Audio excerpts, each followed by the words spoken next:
Okay, I know this is a different format than I normally post in to my audience of 2 people, but this is really important that I show you what I'm talking about here instead of just typing it up in a tweet.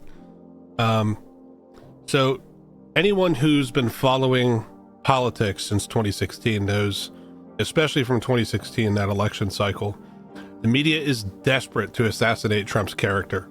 They so badly would love to tie him to Jeffrey Epstein, even though it's documented that Trump went out of his way and banned Jeffrey Epstein early on, prior to his conviction, his first conviction, from Mar-a-Lago for an incident with a minor.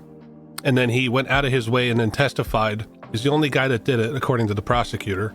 Went out of his way and testified on a phone call without his lawyer present and just told them everything they needed to hear.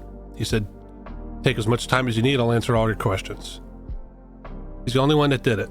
So if you ask me, he couldn't do more to distance himself from Epstein. But anyways, here, let's get back into this story. We have a headline from Newsweek just published. New Jeffrey Epstein document is worst one for Trump yet.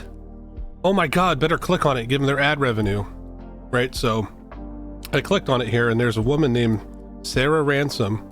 She accused Epstein and others of sexual assault, including Trump.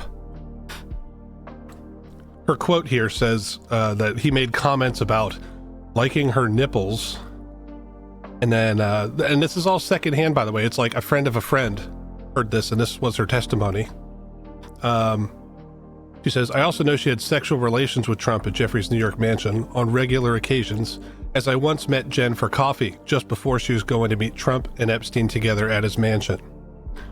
Okay, so that sounds pretty damning, doesn't it? Here's the thing. Scroll right here. Ransom had later retracted all her claims made about Epstein and others. Wow, thanks Newsweek for putting that below this nice page break that no one's going to scroll past, because you gave him the bullshit headline and the fluff bullshit hit piece part of it. Then you put a nice page break, and then you put the exculpatory information down here. That's fucking ridiculous. And that cannot be the standard. I mean, this is just an attempt to brainwash people. And I just want to show you a little bit here from the attorney who represented 70 trafficking victims of Jeffrey Epstein. Okay? This is what he had to say about Donald Trump during his investigation in 2009.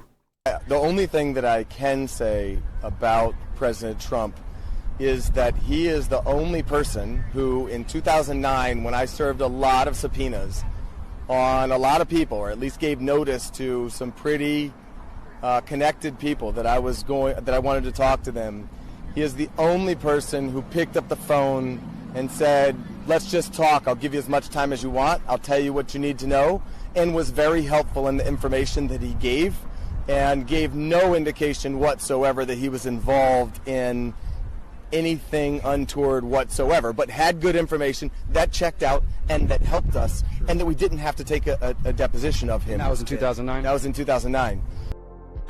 There you have it. I don't know what more this man can do to separate himself from Jeffrey Epstein than to try to assist in his prosecution voluntarily when no one else would. I mean, tell me that's a guilty man.